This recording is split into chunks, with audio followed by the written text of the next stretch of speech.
ફિલ્મોમાં સ્વપ્નની દુનિયા સર્જવા માટે સેટ ઊભો કરવામાં આવતો હોય છે, પરંતુ અમુક ફિલ્મ નિર્માતા વાસ્તવિક દ્રશ્યો દર્શાવવા માટે વિવિધ લોકેશનની પસંદગી કરે છે, જેના માટે કચ્છની પસંદગી અવારનવાર થતી હોય છે.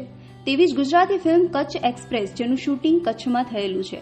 આ ફિલ્મને 70માં નેશનલ ફિલ્મ એવોર્ડમાં બેસ્ટ ફીચર ફિલ્મ તરીકે જાહેર કરવામાં આવી છે.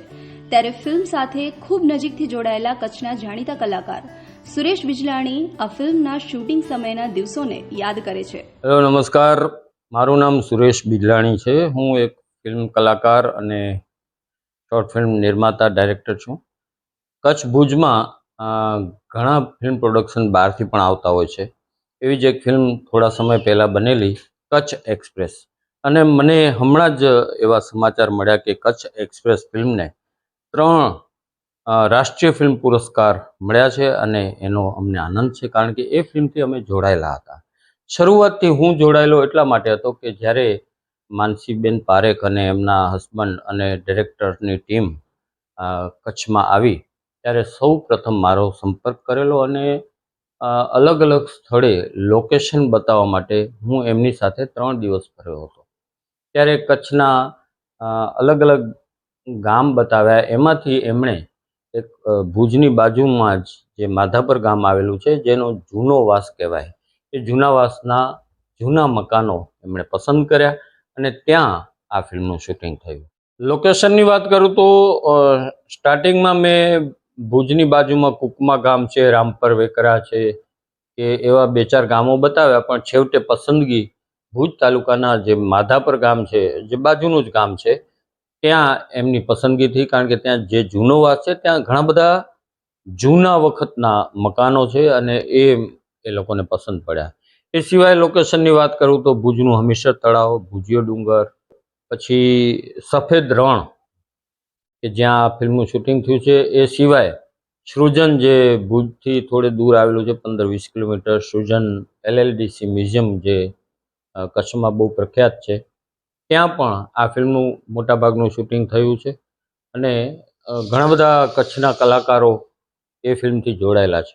ફિલ્મ વિશે વાત કરું તો કચ્છ એક્સપ્રેસમાં માનસી પારેખ અને એમના મિસ્ટર પણ પ્રોડ્યુસર પણ હતા, અને સાથે સાથે વિરલ શાહ એના ફિલ્મ ડાયરેક્ટર હતા. એ સિવાય પણ ઘણા બધા જાણીતા કલાકારોની સાથે સાથે સૌથી મોટું નામ હતું રત્નાબેન પાઠકનું. રત્ના પાઠક જે બહુ જ સારા ઉત્તમ કક્ષાના અભિનેત્રી છે, અને એમણે જે ગુજરાતી ફિલ્મમાં જે રોલ નિભાવ્યો છે, જેનાથી સ્ત્રી સશક્તિકરણને એક નવો જ મોડ આ ફિલ્મ દ્વારા મળ્યો છે.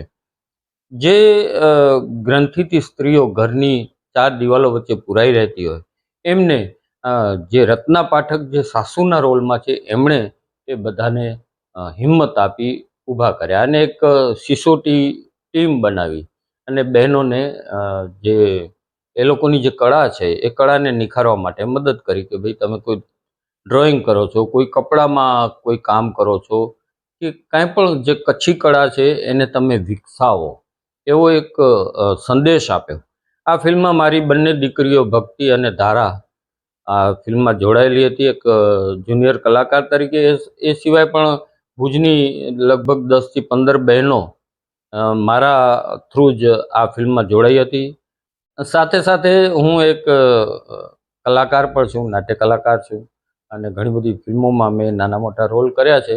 એ જ રીતે આ ફિલ્મમાં પણ મને એક નેતાજીનો રોલ મળેલો, અને એ નેતાજી જે સૃજન LLDCનું જે મ્યુઝિયમ બતાવ્યું છે, એના ઓપનિંગ માટે, ઉદ્ઘાટન માટે જે નેતાજી આવે છે, એના માટે એ લોકોએ મને પસંદ કરેલો. મ્યુઝિયમ જે ઓપનિંગ થતું હોય, અને એ મ્યુઝિયમમાં જ આ જે માનસીના હસબન્ડના રોલમાં જે હતા એ એનાથી જોડાયેલા છે, એટલે એ એમાં જોબ કરે છે, અને હું એક નેતાજી તરીકે એમાં રિબિન કાપવા માટે આવું છું. એ સીન પણ તમે આ ફિલ્મમાં જોઈ શકો છો.